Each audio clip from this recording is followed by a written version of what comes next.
Thank you, President Drake. Good afternoon, OSU.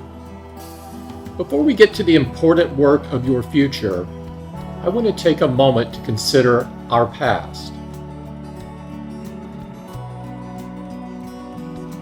As 1918 dawned, a young Assistant Secretary of the Navy, just 36 at the time, was headed overseas, tasked with making sure America's green and untested troops were ready for action in Europe's Great War.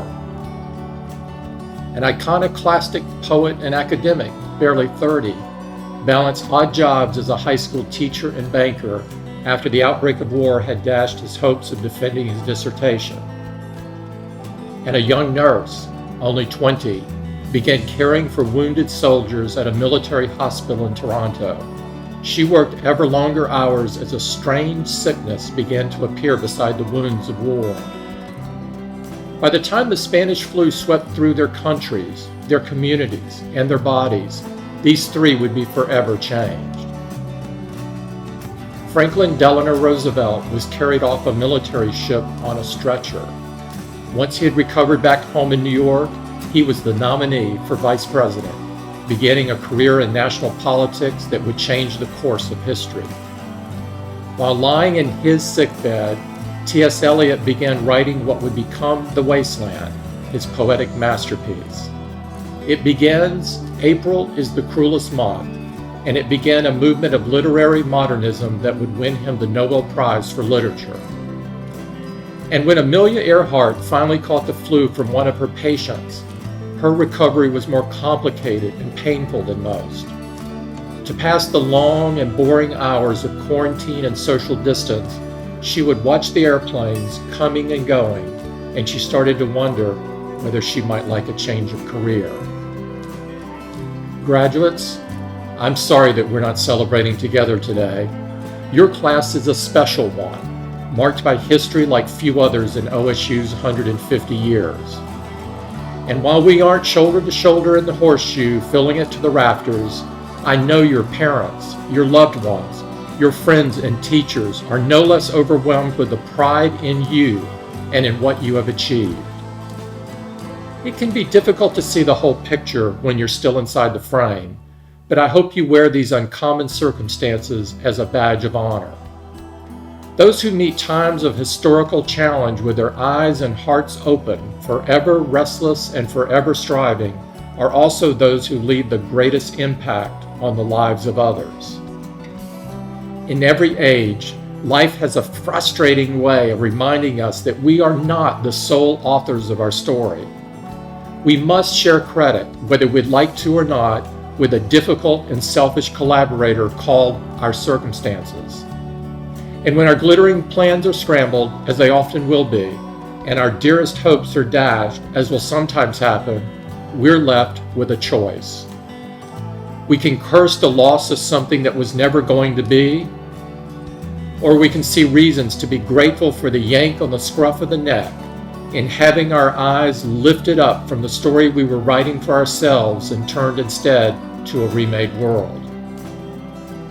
When I joined Apple in 1998, I couldn't believe my luck. I was going to spend the rest of my life working for Steve Jobs. But fate comes like a thief in the night. The loneliness I felt when we lost Steve was proof there is nothing more eternal or more powerful than the impact we have on others. Those of us who can look back on this time and remember inconveniences and even boredom can count themselves lucky. Many more will know real hardship and fear. Others still will be cut to the bone. And while we turn to our loved ones and friends for comfort, think hard about those whose impact on your life is more distant, but no less meaningful. Think about an undocumented father, ignored or scorned by his community, who is putting himself at risk in the fields today to feed his family and yours. Think about a single mother who stocks shelves at night and drives a city bus in the morning, without whom so much would fall apart. Think about the hospital orderly scrubbing down the ward on hands and knees, whose work today is as solitary and sacred as a high priest purifying a temple.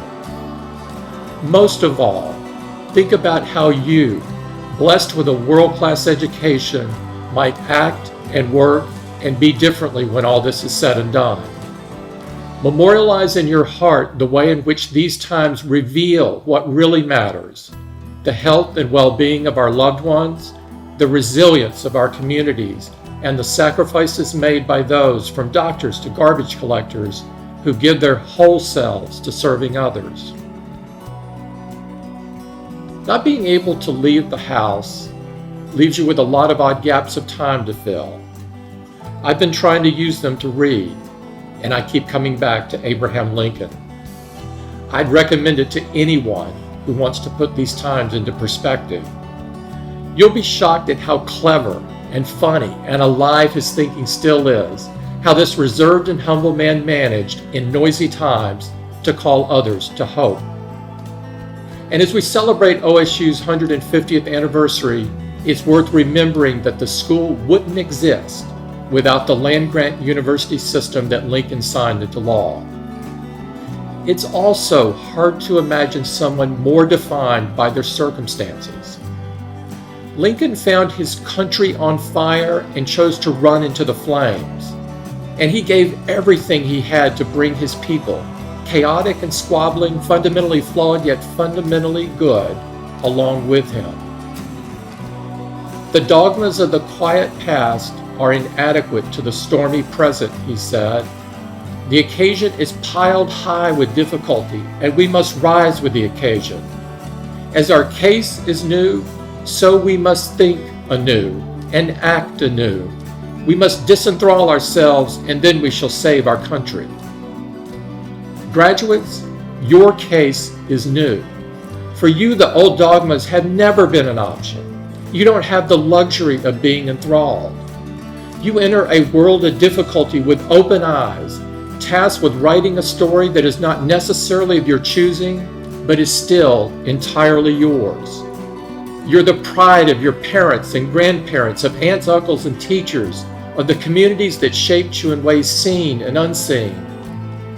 You weren't promised this day. Many of you had to fight hard to earn it. Now it's yours. Think anew. Act anew. Build a better future than the one you thought was certain. And in a fearful time, call us once again to hope. Congratulations to you all. Be great. Be well. Thank you very much.